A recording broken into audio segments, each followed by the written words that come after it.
Guys நீங்கள் பார்க்க போகிறது இந்த 3 அனிமல்ஸ் பற்றி தான். லிவியதான், பெஹமோத், ஜிஸ். சரி வாங்க சேனலுக்குள்ளே போகலாம்.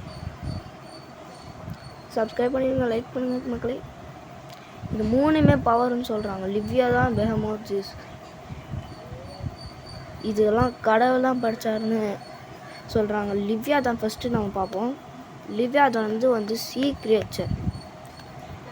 அது கிட்டத்தட்ட 400 கிலோமீட்டர் இருக்கும். 2 லிவியதான் ஃபஸ்ட்டு படித்தார் கடவுள். அதுக்கப்புறமா ஏன் படைச்சோன்னு சொல்லிட்டு ஒரு லிவியதான் அழிச்சோன்னே அந்த லிவியதான் அந்த ஒரு லிவியதான் இருக்குல்ல, அந்த பெண் லிவியதான் மட்டும் அழிச்சிட்டாரு. அந்த ஆண் லிவியதான் அது கோவப்பட்டு பூமியில் நிறைய எர்த்குயிக், சுனாமியெல்லாம் நடக்க ஆரம்பிச்சிச்சு. கோவப்பட்டு பயங்கரமாக அந்த லிவியதான் கோவப்பட்டுச்சு. அதுக்கப்புறமா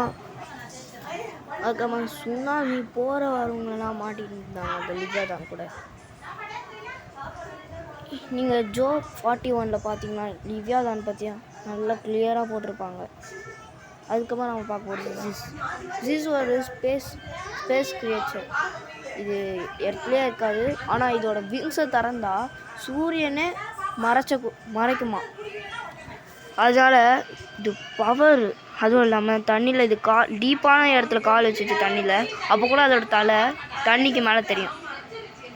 அவ்வளோ பெருசு இது. அடுத்தது நம்ம பார்க்க போகிறது பெஹமோத். பெஹமோத் இது நிலத்தில் பூமிக்கு அடியில் தான் வாழும். இதோட தந்துகள் அயனால் செய்யப்பட்டிருக்கும். இதோட நீஸ் பிரான்ஸ்.